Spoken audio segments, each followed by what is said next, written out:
अस्सलाम वालेकुम dear student, welcome to superior maths academy. आज हम क्लास नाइन्थ का एक्सरसाइज 1.6 करनी है। तो उससे पहले हम देखते हैं, थोड़ा सा इंट्रोडक्शन देख लेते हैं। Solution of simultaneous linear equation, system of two linear equation. Linear equation कौन सी होती हैं? जिनमें कोई भी जो भी वेरिएबल इन्वॉल्व होते हैं एक्स और वाई, उनकी पावर 1 होती है, और पावर 1 हो तो वो लिखी नहीं जाती। ठीक है। System of two linear equation into, जब हम एक इक्वेशन से ज़्यादा को डिस्कस कर रहे होते हैं तो हम सिस्टम कह देते हैं। System of two linear equation in two variable, दो वेरिएबल में, यानी एक्स और वाई। हम यहाँ पे आमतौर पर एक्स और वाई लिए जाते हैं, तो वो हम लेंगे in general form is given as, यानी ये आपके पास दो इक्वेशंस हैं। ठीक है। तो इनको, ये है साइमल्टेनियस लीनियर इक्वेशन। इस सिस्टम को हम कहते हैं। इसमें ये जो A B C D M N दिए होंगे ना, ये आपके पास कोई भी रियल नंबर 1 2 3 माइनस में, प्लस में, फ्रैक्शन फॉर्म में, इस तरह से हो सकते हैं। ठीक है। तो this system is also called simultaneous linear equation. अच्छा, इसके लिए जो है वो, इसको सॉल्व करने के लिए मेथड्स ऑफ सॉल्यूशन के लिए दो हमारे पास यहाँ पे मेथड दिए गए हैं सॉल्यूशंस के लिए। एक है मैट्रिक्स इन्वर्जन मेथड और एक है क्रैमर रूल। क्योंकि हमने इनको मैट्रिक्स के जरिए मैट्रिक्स बना के उसके बाद करना है, क्योंकि ये यूनिट ही हमारे पास मैट्रिसेस का है, यानी कि इसमें मैट्रिक्स पहले इन इक्वेशंस के बनाने पड़ेंगे और उसके बाद इसको सॉल्व करना है, सोल्यूशन फाइंड करना है। सोल्यूशन फाइंड करने का मतलब कि जो वेरिएबल इन्वॉल्व हो रहे हैं उनकी वैल्यूज़ फाइंड करनी है। तो यहाँ पे दो मेथड्स हैं, मैट्रिक्स इन्वर्जन मेथड और क्रैमर रूल। ठीक है। तो पहले हम मैट्रिक्स इन्वर्जन मेथड को देखते हैं। मैट्रिक्स इन्वर्जन मेथड में आपके पास ये जो दो इक्वेशन दी हुई हैं, पहले आपने इनको सेपरेट करना होगा। इसके कोफिशिएंट का एक मैट्रिक्स बनेगा, वो स्क्वायर मैट्रिक्स होगा। स्क्वायर मैट्रिक्स मतलब 2/2 उसका ऑर्डर होगा, यानी 2 उसमें रोज़ होंगी, 2 ही कॉलम होंगे। उसके बाद जो वेरिएबल इन्वॉल्व है उनका कॉलम वाइज एक मैट्रिक्स बन जाएगा, और इक्वल में जो वैल्यूज़ हैं उनका एक मैट्रिक्स बी मैट्रिक्स के नाम से बनेगा। ठीक है। यानी यहाँ पे इक्वल के इस तरफ ए और एक्स दोनों हैं, और इक्वल की दूसरी तरफ बी है, यानी A X equal to B. और एक्स हमारे पास असल में ये चीज़ है, यानी वेरिएबल्स हैं। तो आपको पता होना चाहिए कि इक्वेशन को सॉल्व करते हुए हम हमेशा क्या करते हैं, वेरिएबल को एक तरफ रख लेते हैं और बाकी चीज़ें दूसरी तरफ ले जाते हैं। तो यहाँ पे हम एक्स को इधर रखें, ए दूसरी तरफ जाएगा, तो यहाँ पे क्योंकि मैट्रिक्स एक दूसरी तरफ जा रहा है तो वो उलट तो नहीं हो सकता ना। मैट्रिक्स जब दूसरी तरफ जाता है तो उसका इन्वर्स हो जाता है। ठीक है। तो X equal to A inverse B, इस मेथड से हमने सॉल्व करना है, मैट्रिक्स इन्वर्जन मेथड से। उसके बाद दूसरा जो है वो क्रैमर रूल है। क्रैमर रूल में भी आपने स्टार्ट वैसे ही लेना है, ए एक्स इक्वल टू बी। यहाँ पे ए जो है वो कोफिशिएंट, जो एक्स और वाई के कोफिशिएंट होते हैं उनका एक मैट्रिक्स होता है। फिर एक्स जो है वो, जो इसमें वेरिएबल है, उसका कॉलम वाइज एक मैट्रिक्स बनेगा, और इक्वल में जो भी वैल्यूज़ दी हुई हैं बी, उसका एक कॉलम वाइज मैट्रिक्स बनेगा। ठीक है। तो इसमें हम दूसरा मेथड यूज़ करेंगे। इसमें एक्स इक्वल टू होता है ए एक्स बार, यानी एक एक्स होता है एक वाई ना। तो एक्स की वैल्यू कैसे आएगी, ए एक्स डिटर्मिनेंट इक्वल टू, नहीं, बाय ए डिटर्मिनेंट, और जो वाई होगा उसकी वैल्यू आएगी ए वाई का डिटर्मिनेंट बाय ए का डिटर्मिनेंट। ठीक है। इन दोनों को डिवाइड जब करेंगे तो हमारे पास एक्स और वाई की वैल्यू आएंगी, और दोनों मेथड्स में वैल्यू सेम आएंगी। ठीक है। कोई उसमें चेंज नहीं आएगा। अब हम 1.6 पे आते हैं। क्वेश्चन नंबर 1 में देखिए, use matrices if possible to solve the following system of linear equations by, यानी ये सिस्टम ऑफ लीनियर इक्वेशन, दो इक्वेशन आपको गिवन है, आपने इनको सॉल्व करना है कब, जब पॉसिबल होगा। और पॉसिबल कब नहीं होगा, मैंने ये पिछली दफ़ा भी आपको बताया था कि इन्वर्स कब पॉसिबल नहीं होता, जब डिटर्मिनेंट 0 हो जाए। तो जब इन्वर्स ही पॉसिबल नहीं होगा तो हम इसको सॉल्व आगे कर ही नहीं सकते। तो इसका मतलब है कि उसके लिए पहले डिटर्मिनेंट होना ज़रूरी है 0 के अलावा, यानी वो सिंगुलर नहीं होना चाहिए। तो यहाँ पे दो मेथड हैं जी, एक मेथड है मैट्रिक्स इन्वर्जन मेथड और दूसरा है क्रैमर रूल, यानी दोनों से आपने बारी बारी इसको सॉल्व करना है। ठीक है। तो ये जो फर्स्ट पार्ट है, फर्स्ट क्वेश्चन है, इसके 8 पार्ट्स हैं। 8 पार्ट्स में कुछ हमने कर दिए हैं, कुछ आप खुद कर लेंगे हैं सेम। अगर आपको मेथड समझ आ जाता है, मेथड्स आप सही समझ लें, दोनों मेथड्स, तो कोई इसमें मुश्किल नहीं है। ठीक है। बहुत ईजी मेथड्स हैं दोनों।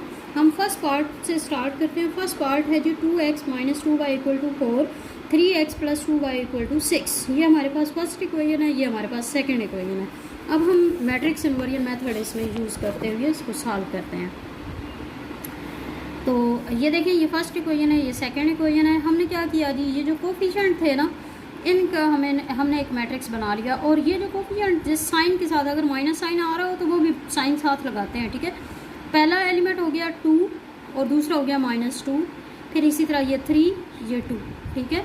और एक्स वाई हमने एक ले लिया और एक 4 और 6 उसका एक मैट्रिक्स बना लिया। ये जैसे मैंने अभी आपको बताया था कि जो कोफिशिएंट का मैट्रिक्स होता है उसको ए कहते हैं, जो वेरिएबल वाला होता है उसको एक्स कहते हैं, और जो इक्वल वाला होता है उसको बी कहते हैं।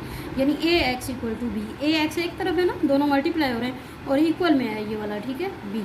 तो ए एक्स इक्वल टू बी हो गया। तो यहाँ से एक्स इक्वल टू क्या हो जाएगा, ए इन्वर्स बी। इसका मतलब है हमें क्या चाहिए, ए इन्वर्स मल्टीप्लाई बी। तो इसके लिए पहले आपको इन्वर्स फाइंड करना पड़ेगा। ए इन्वर्स फाइंड करने के लिए आपको ये फार्मूला पता है, 1/a का डिटर्मिनेंट इंटू एडजॉइंट ऑफ ए, या इसको हम यूँ भी कहते हैं एडजॉइंट ऑफ ए बाय ए का डिटर्मिनेंट। तो ए हमारे पास ये वाला था, ठीक है। इसमें हमने ए का डिटर्मिनेंट पहले फाइंड करना है। डिटर्मिनेंट कैसे फाइंड करते हैं, डिटर्मिनेंट का साइन लगा के फर्स्ट और लास्ट में एलिमेंट को आपस में मल्टीप्लाई करते हैं, दरम्यान में माइनस का साइन, और सेकंड और थर्ड को आपस में मल्टीप्लाई करेंगे। देखें जी 4 माइनस माइनस प्लस 6, 4 प्लस 6 10 आ गया, और ये 0 नहीं हो सकता। तो इट्स मीन के इसका डिटर्मिनेंट इसका इन्वर्स एग्जिस्ट करता है। ये हो गया डिटर्मिनेंट। डिटर्मिनेंट के बाद हम एडजॉइंट लिखते हैं। एडजॉइंट में क्या करते हैं जी, फर्स्ट और लास्ट को इंटरचेंज करते हैं, वो सेम है तो वही रहेंगे, और सेकंड और थर्ड की साइन चेंज करते हैं, ये 2 हो जाएगा और ये 3 हो जाएगा। ये डिटर्मिनेंट हो गया, ये एडजॉइंट हो गया। अब आपने इन्वर्स फाइंड करना है, 1/a का डिटर्मिनेंट इंटू एडजॉइंट ऑफ ए। तो 1/a का डिटर्मिनेंट 10 है और एडजॉइंट ऑफ ए ये है। तो यहाँ पे आप देखें ये तो हमारे पास आ गया ए इन्वर्स। एक्स आपके पास है ए इन्वर्स इंटू बी, तो इसका मतलब है ए इन्वर्स को बी से मल्टीप्लाई कर रहे हैं, बी जो मैट्रिक्स है उससे, ठीक है।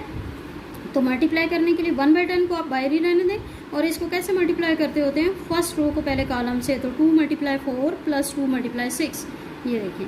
फिर क्योंकि कॉलम एक ही है ना यहाँ पे, तो इसलिए प्लस ये वाला वो है। अच्छा, सेकंड रो को इस कॉलम से मल्टीप्लाई कर रहे हैं, -3 × 4 + 2 × 6। तो अब देखिए 8 + 12 और -12 + 12 ये 0 हो जाएगा, और ये 20 हो जाएगा। तो ये 1/10 दोनों के साथ डिवाइड होगा, यानी 20/10 और 0/10। 20/10 क्या हो गया 2, और 0 किसी से डिवाइड करें वो 0 होता है, यानी x की वैल्यू, ये हमारे पास x वो आया मैट्रिक्स आया ना, तो इसमें ये x की वैल्यू है, ऊपर वाला x होता है नीचे y होता है, x की वैल्यू है 2 और y की वैल्यू है 0। ये हमने अभी किया मैट्रिक्स इनवेरिएंट मेथड, ठीक है, समझ आ गई है। उसके बाद नेक्स्ट हम देखते हैं जी क्रैमर रूल। क्रैमर रूल को भी एक ही दफ़ा समझिएगा। उसमें क्या था, ए इन्वर्स इंटू बी, यानी पहले आपने ए इन्वर्स फाइंड करना था, फिर बी से मल्टीप्लाई करना था, तो आपके पास वैल्यूज़ आ गई। अब हम क्रैमर रूल की बात करते हैं। तो क्रैमर रूल में देखें, एक्स मैंने अभी आपको पीछे बताया इंट्रोडक्शन में कि एक्स इक्वल होता है ए एक्स डिटर्मिनेंट बाय ए का डिटर्मिनेंट, और वाई होता है ए वाई का डिटर्मिनेंट बाय ए का डिटर्मिनेंट। तो इट्स मीन कि ए का डिटर्मिनेंट तो आपने फाइंड करना है, दोनों में हमें चाहिए, और दूसरा ए एक्स का डिटर्मिनेंट, ए वाई का डिटर्मिनेंट, यानी ये 3 चीज़ें हमने फाइंड करनी है। ए का डिटर्मिनेंट देखें जी क्या आएगा, वही उसी तरह हमने करना है, 2 × 2 -3 × -2, ये 4 + 6 यानी कि 10 हो गया। ए का डिटर्मिनेंट ये आ गया। एक्स जो है वो ए एक्स का डिटर्मिनेंट। अब ए एक्स क्या होता है, ए एक्स थोड़ा समझिएगा, ए एक्स क्या होता है। ए एक्स में हम ये करते हैं कि जो इक्वल वाला ये कॉलम बन जाता है ना, इक्वल वाला जो कॉलम है उसको, ये जो मैट्रिक्स है ए वाला, इसके फर्स्ट कॉलम की जगह पुट कर देते हैं, ठीक है। यानी इक्वल वाला कॉलम क्या है 4 6, उसको हमने इस 2 3 की जगह रख देना है, यानी कि 4 6 और -2 -2 ये वैसे ही रहेगा, सेकंड कॉलम वही रहेगा, फर्स्ट कॉलम की जगह हमने बी को रिप्लेस कर दिया। इसको हम कहते हैं ए एक्स। ए एक्स का डिटर्मिनेंट बाय ए का डिटर्मिनेंट, तो ए एक्स का डिटर्मिनेंट हम साथ ही ले लेते हैं, 4 × 2 -2 × 6/10, तो 8 + 12 यानी 20/10, तो ये 2 हो गया। एक्स की वैल्यू आपके पास 2 आ गई। उसके बाद वाई क्या है, ए वाई का डिटर्मिनेंट बाय ए डिटर्मिनेंट। अब देखें जी ए वाई कैसे हम लेंगे, ये जो ए का मैट्रिक्स है इसको देखें। अब इसमें पहले हमने ए एक्स फाइंड करने के लिए फर्स्ट कॉलम की जगह रिप्लेस किया था इक्वल वाली वैल्यूज़ को। अब हम ए वाई के लिए सेकंड कॉलम को रिप्लेस करेंगे इक्वल वाली वैल्यू से, फर्स्ट कॉलम वही रहेगा 2 3 4 6, ठीक है, बाय 10। इसका भी इसी तरह हमने डिटर्मिनेंट फाइंड कर लेना है। तो ये देखें 12 - 12 0, 0/10 0 होता है, तो एक्स की वैल्यू 2 आ गई, वाई की वैल्यू 0 आ गई। ये क्रैमर रूल से हमने किया। और ये देखें जी मैट्रिक्स इनवेरिएंट से भी एक्स की वैल्यू 2 है और वाई की वैल्यू 0 है, तो इट्स मीन के दोनों मेथड से हमारा आंसर सेम आ गया, ठीक है। उसके बाद देखें सेकंड वाला पार्ट जो है उसमें 2x + y = 3 और 6x + 5y = 1 है, ये भी वैसा ही है, ठीक है। इसी तरह आपने ए का मैट्रिक्स लिखना है, फिर एक्स का मैट्रिक्स लिखना है, फिर बी का मैट्रिक्स लिखना है, इसी तरीके से सॉल्व करना है। ये अब आपने खुद करना है, ठीक है, इसी मेथड से। फिर थर्ड वाला पार्ट देखें, चलें थर्ड वाला हम कर लेते हैं। थर्ड वाले पार्ट में देखें 4x + 2y = 8 और 3x - y = -1। देखिए जी, इसमें सबसे पहले आपने उसी तरह, ये फर्स्ट इक्वेशन है, ये सेकंड इक्वेशन है, आपने उसी तरह मैट्रिक्स को लिखना है। कैसे कि x का कोफिशिएंट 4 है, y का कोफिशिएंट 2 है, ये लिख दिया। इसी तरह सेकंड इक्वेशन वाले को हम सेकंड रो में लिखते हैं। x का कोफिशिएंट 3 है, y का कोफिशिएंट अब यहाँ पे 1 है और माइनस भी साथ है तो -1 लिखेंगे, ठीक है। उसके बाद सेकंड जो मैट्रिक्स होता है वो x y होता है। x जो कैपिटल X मैट्रिक्स है इसको नाम देते हैं, और इक्वल वाले जो एलिमेंट्स होते हैं 8 और -1 है, इसका b मैट्रिक्स है, ठीक है। अब इसमें भी पहले हम मैट्रिक्स इनवर्जन मेथड करते हैं। मैट्रिक्स इनवर्जन मेथड में पहले भी हमने देखा था कि Ax = b, तो x को हम इधर ही रहने देते हैं, a दूसरी तरफ क्या है, A 1 × b। तो इट्स मीन कि A 1 आपको पहले फाइंड करना होगा, और A 1 क्या होता है, adjoint of A by determinant of A। आपने A जो मैट्रिक्स है उसका डिटर्मिनेंट फाइंड करना है।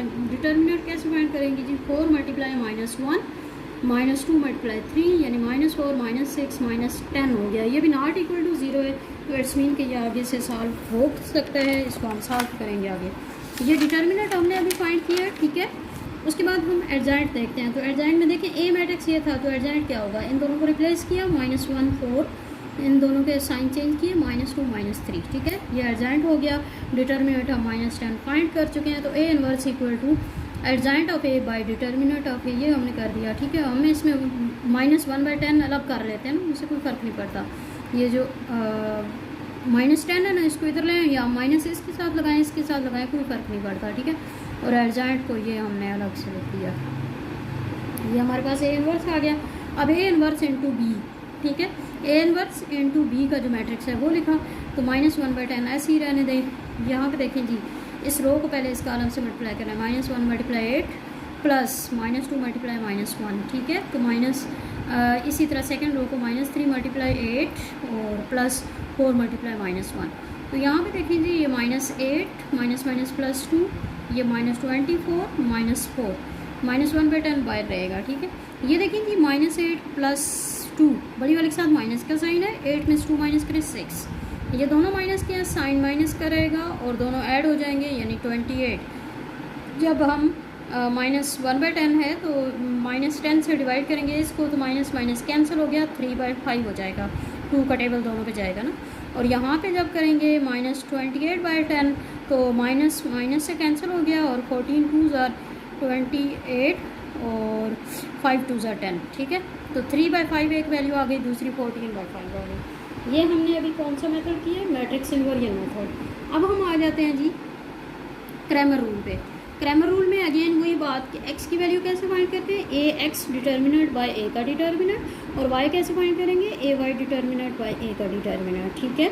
और A का डिटर्मिनेंट हमने अभी जो मैट्रिक्स इनवर्जन मेथड था उसमें हमने फाइंड किया था। A का डिटर्मिनेंट क्या आया था, -10। आपने इसी मेथड से A का डिटर्मिनेंट फाइंड कर लेना है।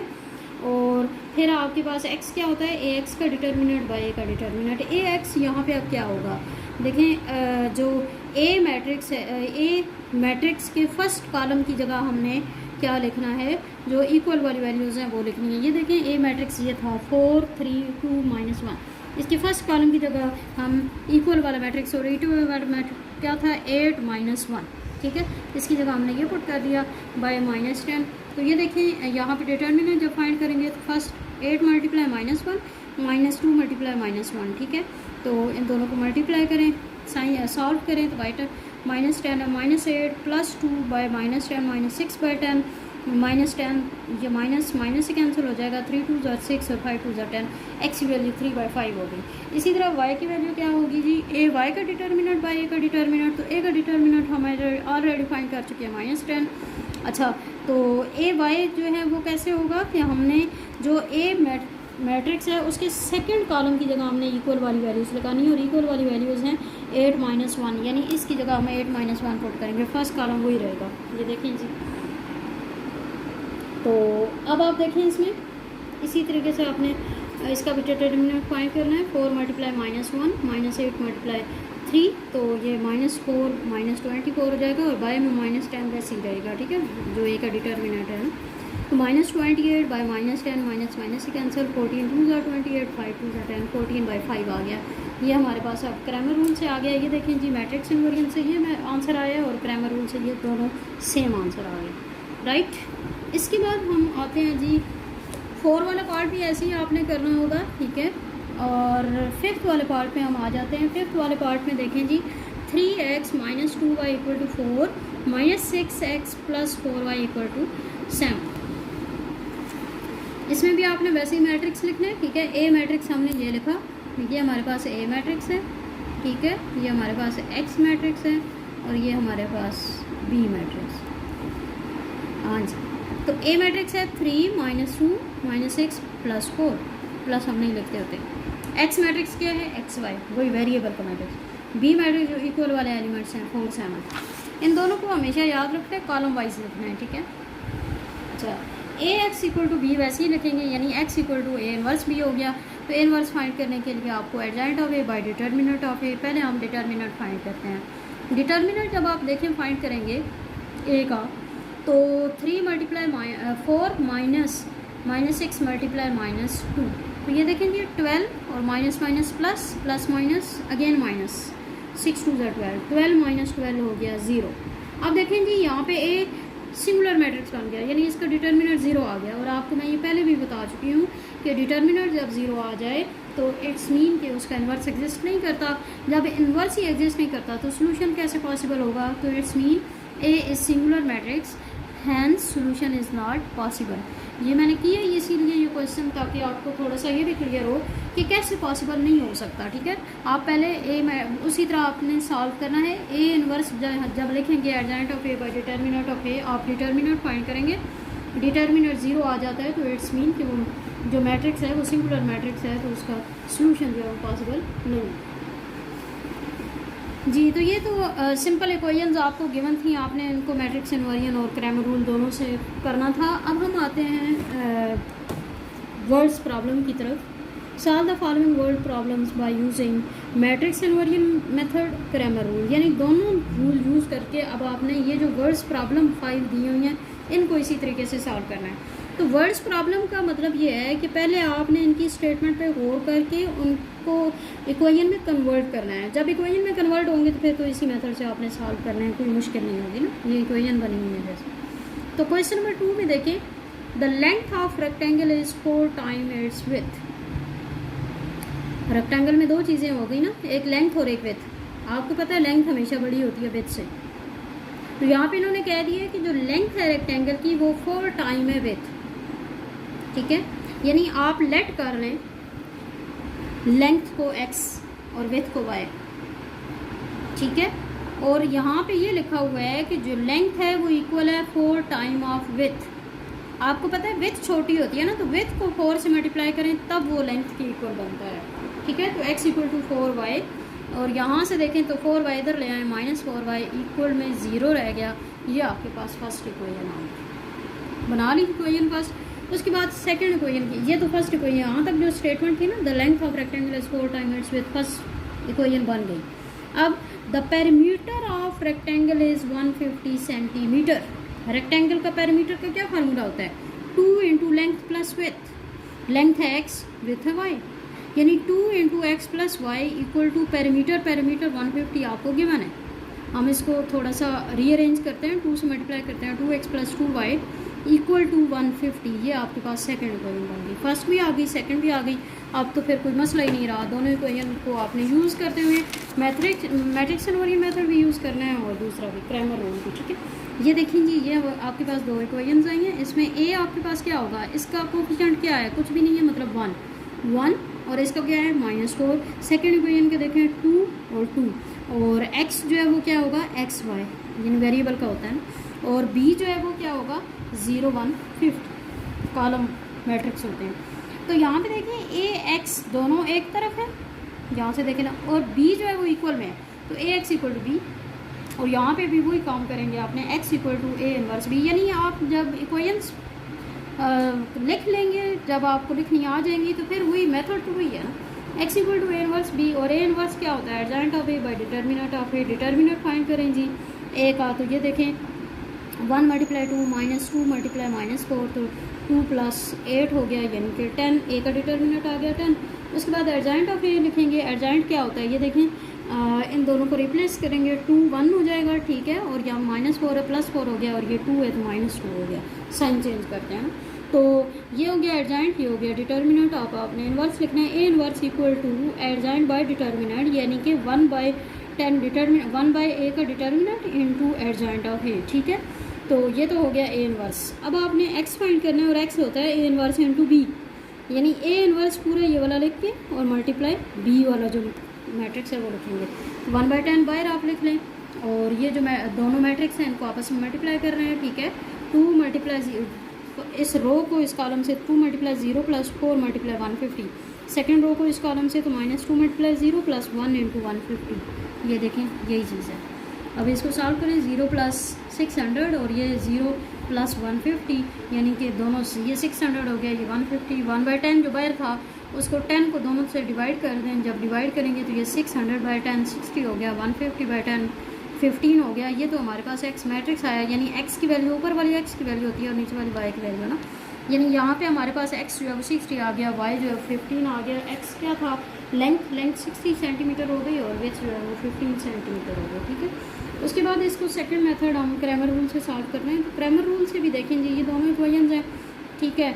उसी तरह अब आपने क्रैमर रूल में क्या होता है, एक्स इक्वल टू क्या होता है, ए एक्स का डिटर्मिनेंट बाई ए का डिटर्मिनेंट, वाई क्या होता है, ए वाई का डिटर्मिनेंट बाई ए का डिटर्मिनेंट। आपने उसी तरह ए लिखना है। अच्छा, ए मैट्रिक्स लिखने के बाद अब आप देखें बी मैट्रिक्स आपके पास जो इक्वल वाली वैल्यूज़ हैं ना, इनको हमने फर्स्ट कॉलम की जगह लिख दिया, यानी 1 2 की जगह आपने 0 150 लिख दिया, और सेकंड कॉलम वही रहेगा। ये हमारे पास ए एक्स हो गया, और ए वाई क्या आएगा, जो सेकंड वाला कॉलम है उसकी जगह इक्वल वाली वैल्यूज़, यानी 0 और 150 उसकी जगह लिख दिया।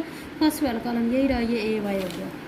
अब आपको चाहिए क्या क्या, ए एक्स का डिटर्मिनेंट, ए का डिटर्मिनेंट, ए वाई का डिटर्मिनेंट, ए का डिटर्मिनेंट, यानी ए का डिटर्मिनेंट तो सेम हो गया।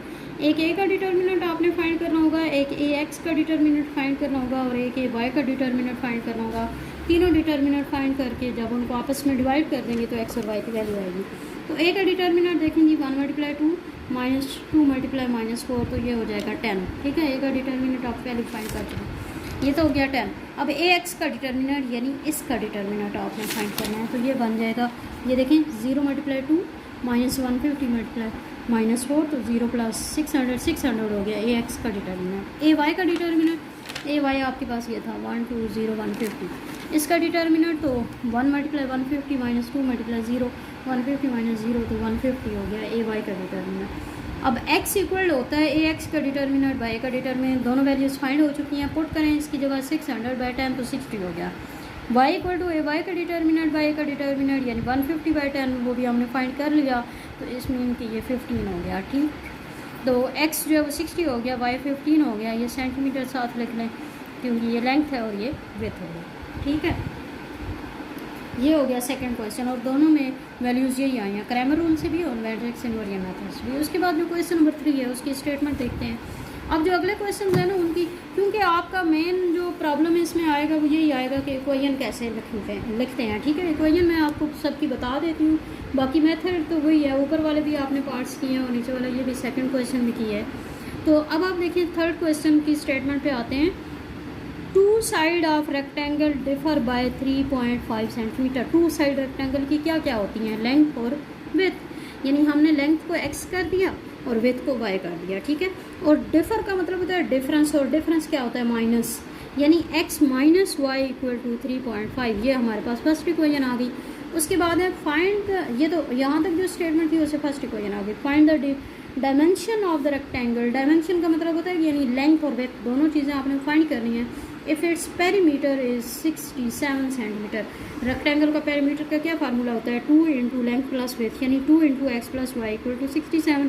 2 को अंदर मल्टीप्लाई कर देंगे इक्वल टू 67। ये आपके पास second equation, first second equation दोनों आ चुकी हैं आपके पास। अब आपने इसको दोनों मेथड से सॉल्व करना है, जैसे ऊपर वाले सारे क्वेश्चन किए हैं ये अब आपने खुद करना है, ठीक है।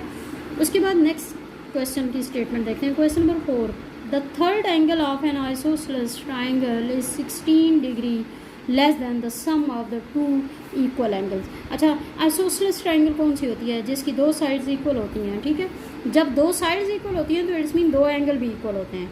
इसका मतलब है कि आइसोसेलेस एंगल में दो एंगल तो सेम होंगे और एक एंगल डिफरेंट होगा, ठीक है। तो उन्होंने वो कह दिया है कि जो थर्ड एंगल है of isosceles angle is 16 degree less than the sum of two equal angles, यानी जो दो इक्वल एंगल हैं उनका सम लें, उनको प्लस करें, यानी x प्लस एक्स कर दें, 2x हो गया, उसमें से 16 लेस दैन मतलब कि माइनस करें 16, तो 2x माइनस 16 करें तो थर्ड वाला एंगल यानी उसको आप y कह देते हैं, वो आ जाए। ये देखें फर्स्ट और सेकंड एंगल दोनों इक्वल है, हमने उसको x कह दिया और थर्ड वाला जो एंगल है उसको y कह दिया। तो थर्ड एंगल यहाँ पे जो स्टेटमेंट है उसके अकॉर्डिंग थर्ड एंगल इक्वल है, जो दोनों इक्वल एंगल है उनका ट्वाइस लें यानी 2x और उसमें से 16 माइनस कर दें तो थर्ड एंगल बनता है। तो यहाँ से आप देखें थोड़ा सा इक्वेशन को रीअरेंज कर लेते हैं, 2x उधर ही रहने दें, y उस तरफ जाएगा माइनस y हो जाएगा, ये माइनस 16 इस तरफ आया 16 हो गया, यानी 2x minus Y equal to 16। ये फर्स्ट इक्वेशन बन गई। और आपको ये बात पता होनी चाहिए कि ट्रायंगल में हम दूसरी जो इक्वेशन है, क्योंकि इसके लिए तो एक ही इक्वेशन का ये दिया हुआ है ना, ठीक है। दूसरी इक्वेशन के लिए आपको पता होना चाहिए कि sum of three angles of triangle क्या होता है, 180 डिग्री। इट्स मीन कि ये दोनों जो एक्स वाले एंगल्स हैं और प्लस वाई है, इन तीनों का सम 180 हो गया, यानी 2x plus Y equal to 180। ये आपके पास सेकंड इक्वेशन आ गई है। दोनों इक्वेशन आ चुकी हैं, अब आपने इसको मैट्रिक्स इन्वर्जन और क्रैमर रूल दोनों से सॉल्व करना है, ये आप सॉल्व कर लेंगे आप, ठीक हो गया। उसके बाद इसके बाद नेक्स्ट है जी question number 5। One acute angle of right triangle is 12 degree more than the twice the other acute angle। Right angle जो है उसमें एक क्या कहते हैं, एक एंगल तो होता ही 90 का है, ठीक है। तो 90 के अलावा जो बाकी दोनों बच गए उनके सम भी 90 होना चाहिए, क्योंकि टोटल आपको पता है तीनों एंगल का सम 180 होता है। एक 90 हो गया तो बाकी दोनों क्या होंगे 90, दोनों का सम करने से 90 आएगा, तो दोनों का सम मतलब कि 90 से दोनों छोटे होंगे, तो इसलिए हम अक्यूट कह रहे हैं यहाँ पे, ठीक है।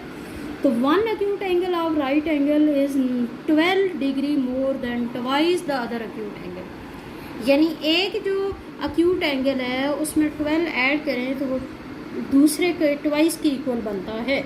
आपने दोनों जो अक्यूट एंगल है वो फाइंड करना है। देखें जी यहाँ पे फर्स्ट अक्यूट एंगल हम x कह देते हैं, सेकंड एंगल अक्यूट जो है वो y हो जाता है, थर्ड आपको पता है वो तो 90 का है क्योंकि राइट एंगल ट्रायंगल है ना, तो एक 90 का है, बाकी एक x है एक y कह दिए।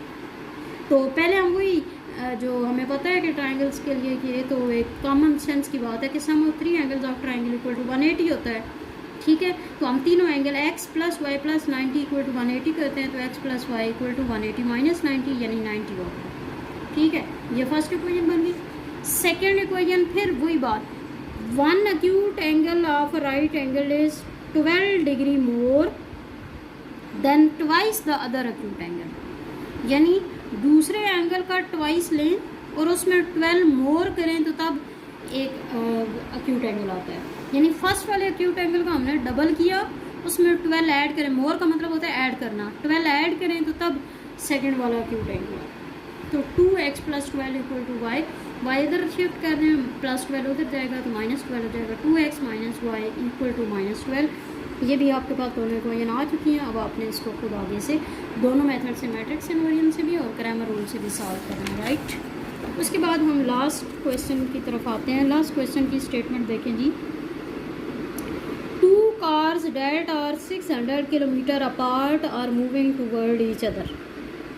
दो कार्स हैं जो दोनों जो हैं वो एक दूसरी की तरफ आ रही हैं और उन दोनों के दरमियान में डिस्टेंस है 600 किलोमीटर का। Their speeds differ by 6 kilometre per hour. हम असल में इन दोनों की स्पीड्स को डिस्कस कर रहे हैं, ठीक है। यानी फर्स्ट की स्पीड को हम x कह दें, सेकंड वाली की स्पीड को हम y कह दें, और उन दोनों की स्पीड डिफर है एक दूसरे से 6 किलोमीटर पर आवर, यानी दोनों की स्पीड का डिफरेंस जो है वो 6 किलोमीटर पर आवर है। एक की स्पीड हम x कह देते हैं, दूसरे की y कह देते हैं, तो x minus Y equal to 6, ठीक हो गया। यानी दोनों का जो स्पीड का डिफरेंस है x minus Y equal to 6, ये फर्स्ट इक्वेशन होगी। सेकेंड इक्वेशन के लिए देखें जी, the cars are 123 kilometre apart, 600 उन दोनों के दरमियान में डिस्टेंस है, उसके बाद उनकी स्पीड ये है और 123 किलोमीटर उनका डिस्टेंस रह जाता है कितने टाइम के बाद, 4.5 आवर के बाद। The speed of each car. अब देखें 4.5 को आपने हर स्पीड के साथ, यानी 4.5 एक्स के साथ भी मल्टीप्लाई होगा प्लस 4.5 वाई के साथ भी। यहाँ पे बेशक आप लिख दें 4.5 X plus 4.5 Y equal to 600, यानी टोटल क्योंकि 600 थी तो उसमें 123 बच गया ना, कि 123 अब रह गया उनका, तो इसलिए 123 इसमें से माइनस कर रहे हैं।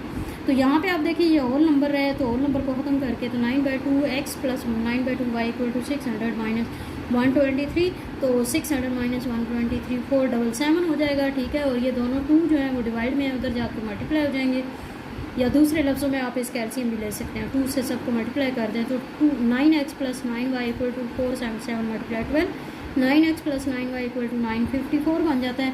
अब हम थोड़ा सा इसको छोटा करने के लिए हम क्या करते हैं, सिंप्लीफाई कर देते हैं ना।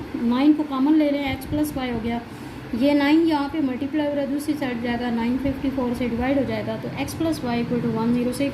ये आपके पास सेकेंड इक्वेशन। फर्स्ट थी x minus Y equal to 6 और सेकंड आ गई है x plus Y equal to 106। अब आपके पास दोनों इक्वेशन आ चुकी हैं। अब आपने इसको मैट्रिक्स इनवेरिएंट मेथड और क्रैमर रूल दोनों से इसी मेथड से सॉल्व करना है, जिस तरह से ये पूरी एक्सरसाइज के क्वेश्चंस हैं सेम है। सिर्फ ये डिफरेंस है कि जो वर्ड्स प्रॉब्लम्स हैं उसमें आपने पहले थोड़ी सी इक्वेशन बनानी पड़ेगी। इक्वेशन बनाने के बाद फिर तो मेथड वही है, आप इसको कर लेंगे, ठीक है। तो ठीक है जी, ये 1.6 आपकी हो गई ख़त्म, ठीक है, कंप्लीट हो गई। अब आपने इसको सही से अच्छी तरीके से सारे क्वेश्चन करने हैं, ताकि वो जितनी ज़्यादा आप प्रैक्टिस करेंगे उतने ही ज़्यादा अच्छे आपको ये दोनों मेथड्स आ जाएंगे, ठीक है जी। तो इसको हमारी वीडियो को देखें, इसको अंडरस्टैंड करें, इसको इसकी प्रैक्टिस करें और सॉल्व करें नोटबुक्स पे। तो अगर हमारी ये वीडियोस आपको अच्छी लगें तो आप इसको लाइक करें, सब्सक्राइब करें और कमेंट भी दें। Thank you so much. अल्लाह हाफ़िज़।